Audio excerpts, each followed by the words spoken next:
పిత పుత్ర పవిత్రాత్మ నామమున ఆమేన్. ఈరోజు డిసెంబరు 26వ తారీఖు.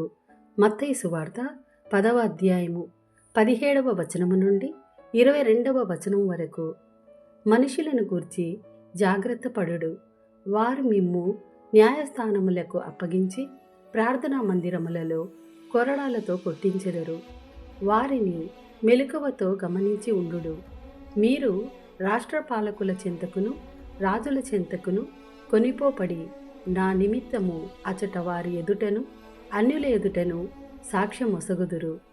మీరు న్యాయస్థానములకు అప్పగింపబడినప్పుడు ఎట్లు మాట్లాడవలెనో ఏమి చెప్పవలెనో అని కలత చెందకుడు. సమయోచితముగా చెప్పవలసినదెల్లా మీకు అప్పుడు అనుగ్రహింపబడును. మీరు మాట్లాడు మాటలు మీవి కావు, మీ తండ్రి ఆత్మయే మీ నోట మాట్లాడును. సోదరుడు తన సోదరుని, తండ్రి తన బిడ్డను మరణమునకు అప్పగింతురు. బిడ్డలు తల్లిదండ్రులను ఎదిరించి వారిని చంపించెదరు. నా నామము నిమిత్తము మిమ్ము ఎల్లరూ ద్వేషింతురు, కానీ చివరి వరకు సహించి నిలిచిన వాడే రక్షింపబడును. ఇది ప్రభుని వాక్కు. సర్వేశ్వరునికి వందనములు.